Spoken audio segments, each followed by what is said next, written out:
Eamon Khan here for Seconds Out with Johnny Nelson MBE. Johnny, just before I start this interview, I think it's fair to say you're probably the most giving man in all of boxing with your time for outlets big and small. I've noticed it even on your social medias, you'll share outlets regardless of their size. Just first of all, thank you for doing that. It's not unnoticed, so I wanted to say that first of all. It's very much a kind gesture for someone who's got a lot of people that want a piece of them. You've got to start somewhere, and at the end of the day, I suppose it's like being a professional boxer. Unfortunately, when you first turn pro, you can't afford gloves, you can't afford boots, you can't afford a robe.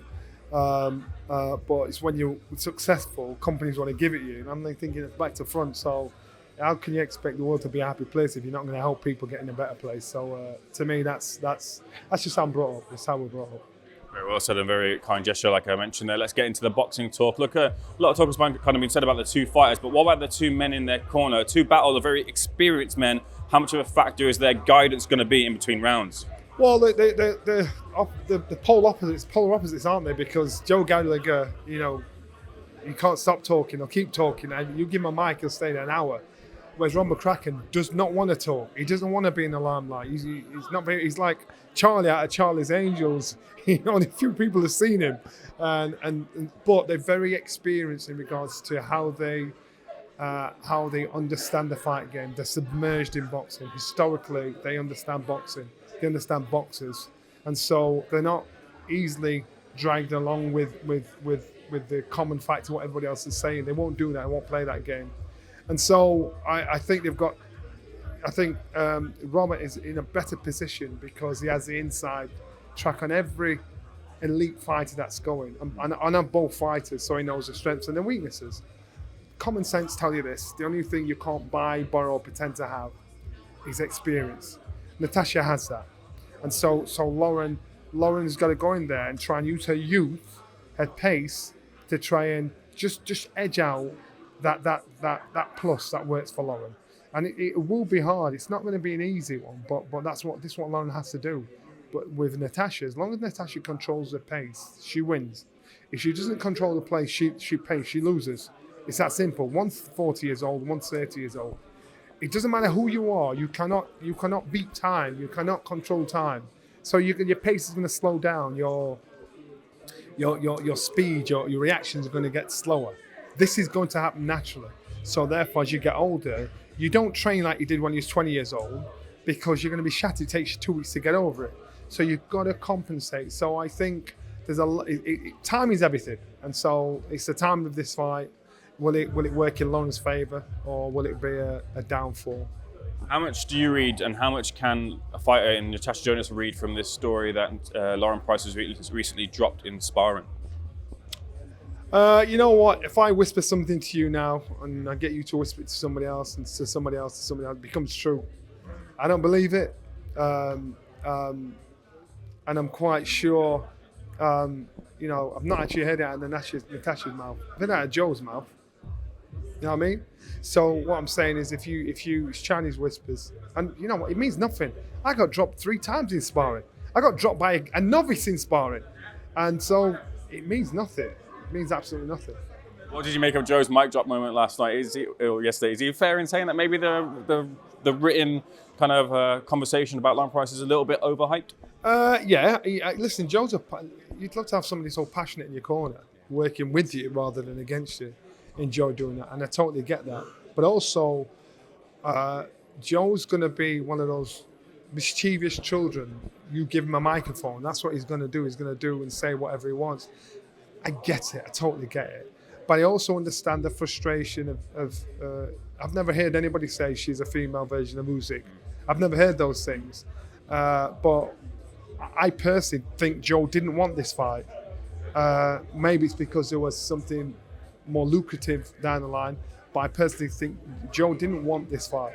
So now he's in, he's balls deep in, man. So he's thinking, we've got to do this. I've got to get this job done. So therefore, he's got to back his fighter up. He did most of the talking than Natasha did, and he'll just get the job done. Let's get on to some of the big talk in boxing. First of all, last week, that big press conference, the egg slap heard around the world. What was your reaction to that moment? Great PR. Great PR. It doesn't matter what you say, oh, it's wrong, it's disgusting. It was everywhere.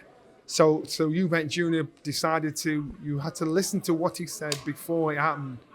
I box in this country. Every time I box in this country, I get booed. You know, you treat me like a villain, and I've done nothing wrong, so I'm going to play the villain. So because he looks across at Chris, he thinks, well, you've done wrong. You've been in wrongful position than me. So he played the villain. So doing that, Eddie, Frank, Riyadh season, they've got to give it him for selling the fight, because that fight sold instantly. The second that egg cracked, the fight sold, and it's no fake. It's not pantomime. These two really don't like each other, and it might be 10, 15, 20 years down the line when they're like their fathers, tolerating each other, understanding each other are. You know, that comes with maturity. But I didn't have a problem with it. I just thought, because it's a fight game. And these two are saying things and doing things to each other that are way over the line. So now they've got to be wary and be careful of putting those two in a cage together. What about the moment where Eubank Jr. told Nigel Benn, look, if you touch me again, you won't get your hand back? Was that over the line as well too, being that Nigel's status in the game?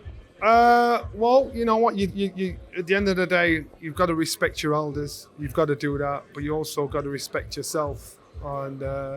And nobody has the right to put down anybody unless they're putting gloves on. You're getting the job done unless you get paid for it. So it's not acceptable either way. I understand, but I also understand Conor, because if it was the other way around, when I said that to my old man, I'd like cuss out his class saying, "What are you doing?" So that's life. That's how it goes. I just want to ask you about the rehydration clause. I know I've asked you about it before, but there's a little bit of information I need to find out, so hopefully I will do. But the information is this: when is that rehydration clause? You might not know the details, but how big of an impact will it be for the rehydration clause is later on in the day than in the morning? I think that Junior was in the driving position in all the negotiations to this fight. All the negotiations in regards to the weight, in regards to the rehydration clause and everything. He was in the driving position. So he's going to do what he finds possible. So we might be making a big deal if there's a rehydration clause. And he'll have ramped the price up for that, thinking, oh, you're going to have to pay me more for that. He's thinking, I can do that easy. So let's not be fooled by what we think is the situation. Because if Chris has agreed to it, he's going to do what suits him, rather than what suits Junior, what suits Eddie, what suits everybody else. For years, we thought we wanted to see lots of interactions between Eddie Hearn and Frank Warren, but it seems like Ben Shalom has kind of taken that moment, and the interactions between Eddie and Ben have been very much a good watch for boxing fans. What do you think of that moment when Eddie pushed Ben? Do not be fooled. All of these promoters, Ben, Frank, Eddie, the minute they can get rid of any one of them, they'll do it. The minute that's the game, that's the job. So you think Eddie and Frank are friends? No, they're not. This is business. Because if it didn't work for them, they wouldn't even look in the same direction of each other. You know, and that's through Riyadh season. They've got to do that. They've got to be themselves and play the game together. Play nicely, boys, or you're out. They'll never deny it. That is the case, and Ben's the same. So now everybody's got to. Do you think Ben and Eddie want to sit in a room with Eddie and Frank want to sit in a room with Ben? No, but they've got to, and so they're in a position now where they've got to do the job and put your personal feelings to one side. Why did Eddie go for Ben in that fracker? Why did he push him? Because he's thinking, I can get a sneaky one in whilst nobody's looking, but everybody saw it.